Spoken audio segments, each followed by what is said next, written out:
Hello wonderful people, it's Genevieve and my goal here on this channel is to teach you all about illustration and design. So if you're new, make sure to subscribe so you don't miss any of the weekly videos and so that you can join our wonderful drawing community. In this video, we are going to learn how to draw daisies in Procreate. So open up the app and let's get started.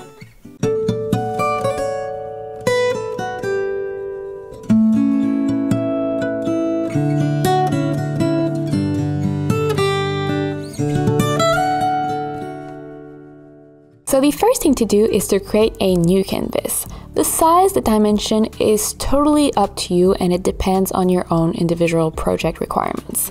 For information, these are the dimensions of my canvas, but I'm gonna be honest, the only reasons I am using those dimensions is because I am painting in a pre-textured file. So you can see here there's kind of this watercolor paper texture in my file. By the way, this file is totally optional, you don't need it. But yeah, this is pretty much the only reason I'm using these dimensions. If you are just drawing for digital art, I recommend that you draw with at least 2000 pixel wide so you can zoom in without losing too much quality. So once you have your canvas, go ahead and create a new layer and rename it to Sketch. For this tutorial, I'm personally going to be using some brushes that come with my big brush bundle, so the watercolor brushes. And as usual, it is linked in the description below, along with a special promo code if you want to check it out.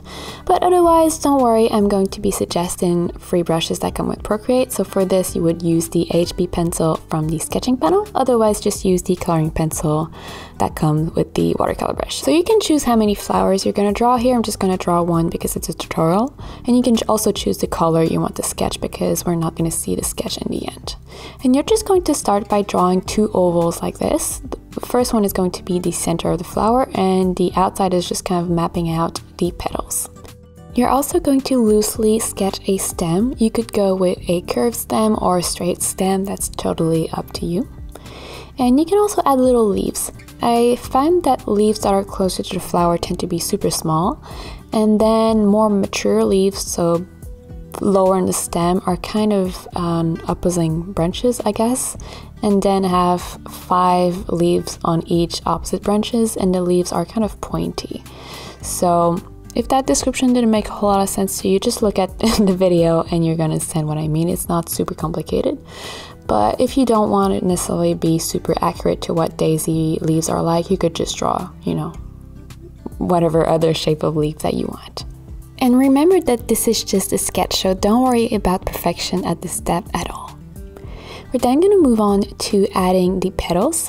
So you can see the bottom is more narrow and then it widens and then narrows down again at the end. So you're going to draw the shape very loosely again, following the guide that you drew in the first step. And I kind of like to go and just do one way around first. And once I have one round of petal, I just kind of go in and add some extra petals in the back. That way you get just a little bit more life, I guess, in your flower. It looks a little bit less flat, just more realistic, and just more interesting in general.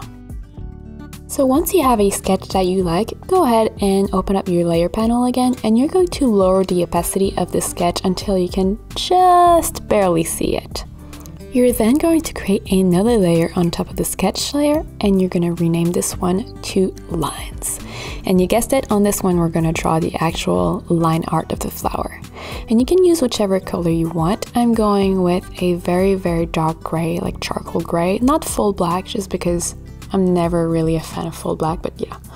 And you're just going to go over your sketch lines, picking the ones that you prefer and being just a little bit more precise this time. So you can see here, I start with the front petals, where I start with the center and then I go in and move in with the front petals. And I make sure that the part that connects with the center is very narrow. And that way you're going to get some little gaps in which you're going to be able to see the second row of petals that is below the first row. So that's a really cool little detail here that we're adding in this like cleaner line layer. We're really making sure that the shape of the petals themselves is really good. Once you get to the back, we're actually not going to be seeing this narrow part anymore because the center of the flower is hiding it. So you're not going to get as much as a gap, but you're still going to see that the petals are kind of separate, obviously. So go ahead and do the first layer of petal, and once you're done, just move on to adding the secondary bottom layer. And again, take your time here because this sketch is going to be, well, this drawing is going to be like the final product. So you want to make sure that your lines are nice, that they are like not too crisp and rigid. You want to make sure that you have a good flow. So what I recommend in general is just draw very loosely, very quickly, and don't erase, because whenever you erase, you just get something that looks a little bit too rough, I guess. It doesn't look like there's no flow, too structured. So instead of erasing, just undo and start that petal again. And you're gonna see in the stem here, this is a good example of that. So the first line is really easy to draw, but then the second line is a bit harder because the thickness is just a struggle. So you can see here, I'm not erasing a section, I'm just redoing a section until I get something that I like. Usually it's probably gonna take roughly the same amount of time as well, because, you know, erasing and trying to make it perfect, it's kind of time consuming, as opposed to being really loose and just undo and redo. That's fairly quick. And you can see here for the leaves, I'm going with something a little bit more, I don't know, like pointy, and there are little dents in the leaves. So you can do that, or you could have just really smooth leaf edges. So experiment here. I think that's a cool detail, and it's kind of like a little bit more botanically accurate as well. But again, depending on the feel that you want in your piece, you could just have some smooth leaves. And guys, if you've watched this far, please go ahead and comment the word flower below. I know it sounds crazy, but it gives me some insight in how to pace my videos better and how to edit better, which in turns allow me to create better tutorials for you. And it's also really cool because you guys know me, but I don't know you, and whenever you comment something, I get to see your name, and I just get to see the really nice drawing community that we are building here on this channel. So go ahead and comment the word flower, and let's keep going. So the next thing I like to do is to hide the sketch layer, because we're going to go in and add some clean sketch line, I guess. So we're going to start adding some shadows and details. And a very simple way to do that is by adding some super simple shading in the gaps between the leaves. So those famous gaps, we're now filling them in, and it's just gonna add again a little bit more dimension in your piece. I also like adding some little dots, circles, and lines in the center part to make it a little bit more interesting, because it is just really big.